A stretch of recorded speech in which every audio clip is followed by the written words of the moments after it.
যারা বলেন নন মাহরম একটি মেয়ের সাথে চলাফেরা করা, একসাথে ঘুরতে যাওয়া, ফুচকা খাওয়া, সেলফি তোলা অথবা সেই সেলফিগুলো ফেসবুকে আপলোড দেওয়া, তার হাত ধরে পার্কে হাঁটাহাঁটি করা কোনো সমস্যা নেই। যারা বলে থাকেন আমরা তো স্রেফ বন্ধু কেবল, এমন ভাবনা পোষণকারীদের একটা গল্প শোনাতে চাই। এই গল্প এমন এক সালিহ তথা নেককার ব্যক্তির, যার সারাটা দিন কেটে যেত আল্লাহ সুবহানাহু ওয়া তাআলার ইবাদতে। যিনি ছিলেন আগাগোড়া একজন ধার্মিক পরহেজগার ব্যক্তি। আল্লাহর এমন খালেছ বান্দার কিভাবে শয়তানের ধোঁয়ায় পরে বিভ্রান্ত হয়েছিল, সেটাই ঘটনার প্রতিপাদ্য। ঘটনার মনোযোগ দিয়ে শুনবেন। ঘটনাতে বার্সিসা নামের বনি ইসরায়েল সম্প্রদায়ের একজন নেককার ব্যক্তির। জানা যায় বনি ইসরায়েলের লোকেরা যখন পাপের সাগর হাবুডুবু খাচ্ছিল, যখন তাদের আগাগোড়া পাপ আর পঙ্কিল হতে ছেয়ে গিয়েছিল, তখন বিশাল একটি জনপদে কেবল বার্সিসাই ছিলেন একমাত্র ব্যক্তি, যিনি সর্বদা আল্লাহর ইবাদতে মশগুল ছিলেন। আরও জানা যায় তিনি তার প্রার্থনা গৃহে একটানা ৭০ বছর আল্লাহর ইবাদতে মগ্ন ছিলেন। একবার বনি ইসরায়েলের ৩ জন যুবক একটি কাজের শহরে বাইরে যাওয়ার জন্য মনস্থির করল।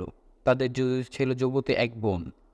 পাক পঙ্কিলতায় এই সময়ে বোনদের তাদেরকে কে দেখে রাখবে, সেই চিন্তা তার অস্থির হয়ে উঠল।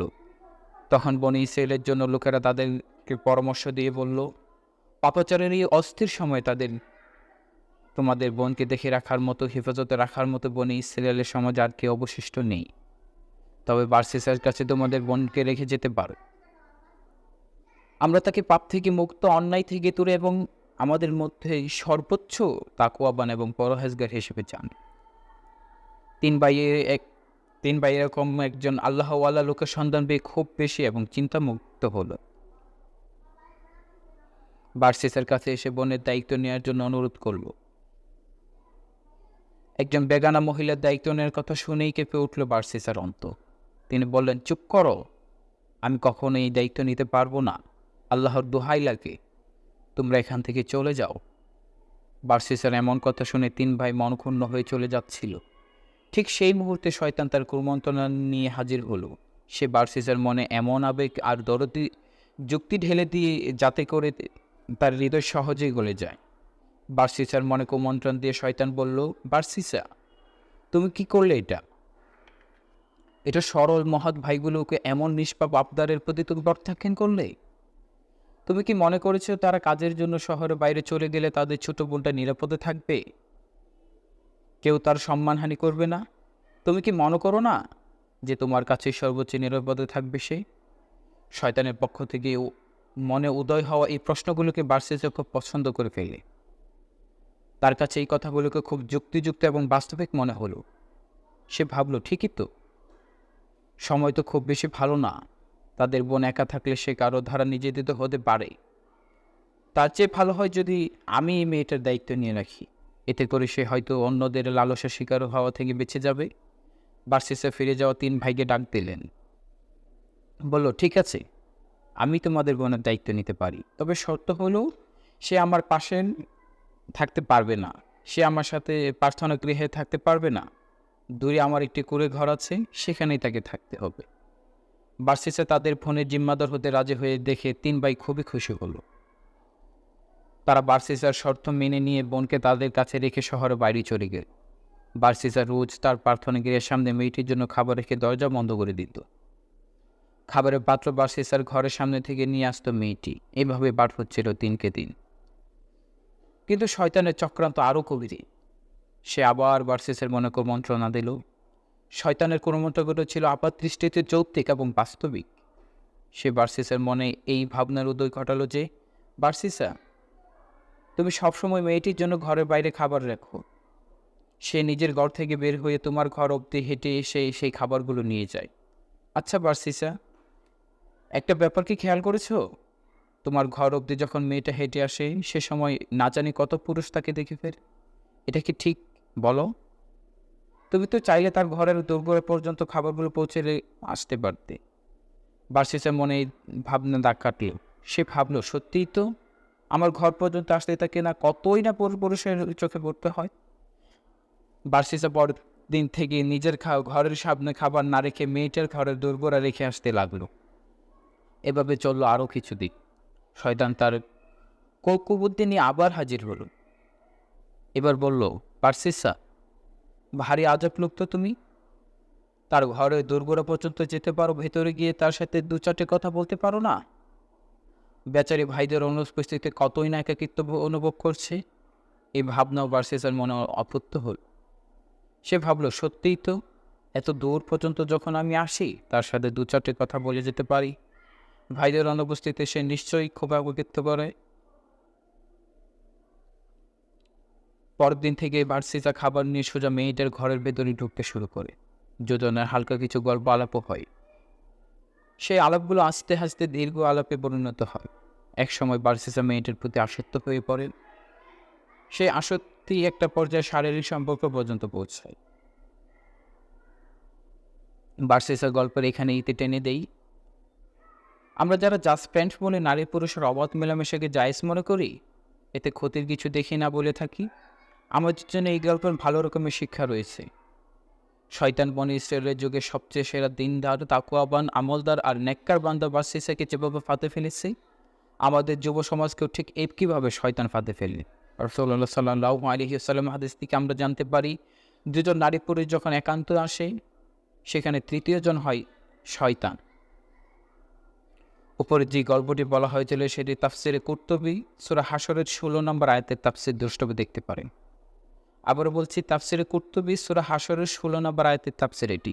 উপরে যে গল্পটি বলা হলো সেটি। একটি কথা দেখুন ভালো করে, আমরা যখন কোনো মাহারাম কাউকে নিয়ে একান্ত আলাপে মত্ত হই কিংবা রিকশায় চেপে যাওয়া আশা করি, তখন মাঝখানে শয়তান এসে আমাদের বিভ্রান্ত করতে থাকি। আমাদের মনে হতে পারে, আরে আমার মনে তো আমার বান্ধবী সম্পর্কে কখনো কোনো খারাপ ধারণা আসে না, আমি তো কখনো ওর দিকে খারাপ নজরে তাকাই না। আমরা যারা এইসব চিন্তাভাবনা মনে লালন করি, আমাদের উচিত বার্সেসের ঘটনাটি আরেকবার মনোযোগ সহকারে পড়া। শয়তান কিন্তু আরেকটি বারের জন্য বার্সেসাকে বলেননি, শয়তান কিন্তু একটি বারের জন্য বার্সেসাকে বলেননি ওই মেয়েটির সাথে অনৈতিক সম্পর্কে জড়িয়ে পড়তে। বরং শয়তান বার্সেসাকে যা যা বলেছিল তা আপাত দৃষ্টিতে বাস্তবিক, মানবিক এবং যৌতুক মনে হতে পারে। শয়তান একবারের জন্য মেয়েটাকে ফুসলাতে কিংবা তার দিকে খারাপ দৃষ্টিতে তাকাতে বার্সেসাকে উদ্যুত করেনি। বরং শয়তান খুব ভালো ভালো কথা বলে বার্সেসাকে মেয়েটার কাছাকাছি নিয়ে আসে। এই যে আজকে আমরা বলি, আমি তো ওর দিকে খারাপ নজর তাকাই না, ওর প্রতি আমার তো কোনো দুর্বলতা নেই, কিংবা আমি তো ওর কোনো বন্ধু হিসেবেই দেখি কেবল। এগুলো সব কিছু শয়তানের পাতানো জাল, ফাঁদ। শয়তান আমাদের মনে এই ভাবনা উদয় করে দেয় যে একজন নন মাহারামের সাথে বন্ধুত্ব করা, তার সাথে বসে আড্ডা দেওয়া, ঘুরে বেড়ানো,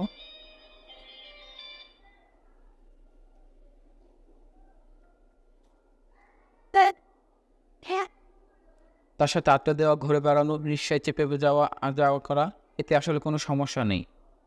এগুলো খুব স্বাভাবিক ব্যাপার। দুজনে মেয়ের তো বন্ধুত্ব হতেই পারে। ভুল, আপনার ধারণাটি খুবই ভুল। আপনার মাহারাম নয় এমন কারোর সাথে বসে আপনি আড্ডা দিতে পারবেন না, চ্যাট করতে পারবেন না, ফোনে কথা বলতে পারবেন না। যার সামনে আপনার পর্দা করা ফরজ, তার সাথে কিভাবে আপনি হাত ধরাধরি করতে হারাতে পারেন?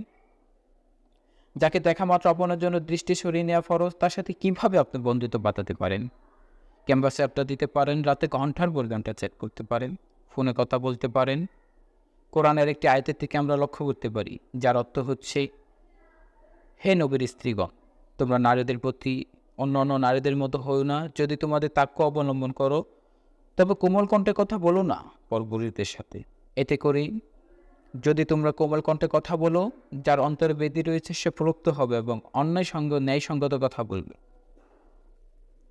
এই আয়াতে যদি নবীর স্ত্রীদের উদ্দেশ্য করা হয়েছে, তথাপি তাফসিরগণ বলেছেন এটা সকল মুমিন নারীর জন্য সমানভাবে প্রযোজ্য। আল্লাহ সুবহানাহু ওয়া তাআলা নারীদের উদ্দেশ্যে বলেছেন, তোমরা পরপুরুষের সাথে কোমল কণ্ঠে কথা বলো না, কোমল কণ্ঠে কথা বলো না। এটাই হচ্ছে ইসলামের সীমারেখা। আপনি তখন নিজেকে একজন মুমিন নারী হিসেবে দাবি করবেন, তখন আপনি কখনোই আপনার ডিপার্টমেন্ট সিনিয়র ভাইকে মিষ্টি স্বরে ভাইয়া সম্বোধন করতে পারবেন না। আপনি কখনোই নন মাহরাম কারোর সাথে মিষ্টি গলায় কথা বলতে পারবেন না, আড্ডা দেবেন না। এতে করে আপনার মিষ্টি স্বরে প্রলুব্ধ হবে, আপনার প্রতি দুর্বল হয়ে পড়বে। ফলে আপনাকে ঘিরে তার কুৎসিত চিন্তা মত্ত হবে। তাদের একান্ত মুহূর্তগুলোকে কল্পনায় আপনাকে নিয়ে তারা কত ধরনের বাচ্চা চিন্তা যে করবে তা ভাবতে আপনার কাঁধ গলে যাবে। জাস্ট ফ্রেন্ডের কথা কোনো ধারণা ইসলামে নেই। এই ধারণা ইসলামের মৌলিক বুনিয়াদী শিক্ষার সাথে পুরোপুরি সাংঘর্ষিক। নিজেকে মুমিন মুসলিম দাবি করা কোনো ছেলে অবশ্যই বেগানা কোনো নারীর হাত ধরাধরি করে হাঁটতে পারে না। একজন মুমিন নারী কখনোই বেগানা কোনো পুরুষের সাথে রিকশায় চেপে চড়তে পারে না। পার্কের পাশাপাশি বসে এসে আড্ডা দিতে পারে না। এই সবই তার জন্য হারাম। চলুন আমরা নিজেদের কেবল তার জন্যই সংরক্ষণ করি যাকে আল্লাহ সুবহানাহু ওয়া তাআলা আমাদের জন্য নির্ধারণ করে রেখেছেন। যে আমার স্ত্রী হবে তার জন্য যৌবনকে হেফাজত করি। তার সাথেই রাত জ্যোৎস্না দেখার জন্য, সমুদ্রের পাড়ে তার হাতে হাত ধরে হাঁটার জন্য, গোলাপ হাতে নিয়ে তোমাকে ভালোবাসি বলার জন্য, বর্ষার রিমঝিম বৃষ্টিতে টাকা নিয়ে ভেজার জন্য অপেক্ষা করি। এই স্থান অধিকার এই মুহূর্তগুলো অন্য কাউকে যেন না দিয়ে বসি। আমার উপর আমার স্ত্রীর একেবারে প্রথম অধিকার হলো এই যে আমি আমার জীবন যৌবনকে তার জন্য হেফাজত করে চলব। আপনার ভবিষ্যৎ স্বামীর জন্য আপনার রূপ লাবণ্যকে হেফাজত করুন। কেবল তার জন্যই না হয়ে সাজলেন, তার হাত ধরাধরি করে বৃষ্টি বিলাসে উপভোগ করলেন। বিশ্বাস করুন, আল্লাহর অবতারতার মধ্যে কখনোই সুখ নেই, শান্তি নেই। আল্লাহর বিধান মেনে নিজেকে একটিবার পরিবর্তন করে দেখুনই না। নরমাহরম ছেলেদের হাত ধরে আছেন, সেই হাতে ছেড়ে দিন।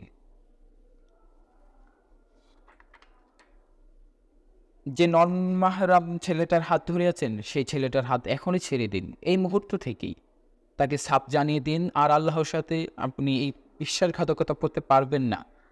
তাকে বলে দিন আল্লাহর মাঝে আপনি আল্লাহকে বেছে নেবেন। তাকে আরও জানিয়ে দিন কেবল আল্লাহর জন্যই আপনি আজ থেকে তার সমস্ত সম্পর্ক ইতি টেনে দিবেন। দেখবেন আপনার জন্য আল্লাহ সুবহানাহু ওয়া তাআলা সব কিছু কত সহজ করে দিবেন। যে মেয়েটাকে ক্যাম্পাসে না দেখলে আপনার স্পন্দন থেমে যাওয়ার উপক্রম হতো, তাকে আজকেই জানিয়ে দিন আপনার পরিবর্তনের কথা। তাকে বলে দিন আজ থেকে আপনি তাকে নিয়ে ভাবছেন না, কাউকে নিয়ে আপনি আর ভাবছেন না আল্লাহ ছাড়া।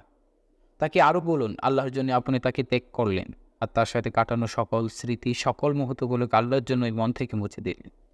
আল্লাহর দিকে এক বিগত আগান, তিনি আপনার দিকে এক বাহু অগ্রসর হবেন। সুপ্রিয় বন্ধুরা, গল্পটি শেষ পর্যন্ত শোনার জন্য আপনাদেরকে ধন্যবাদ জানাচ্ছি এবং সেই সঙ্গে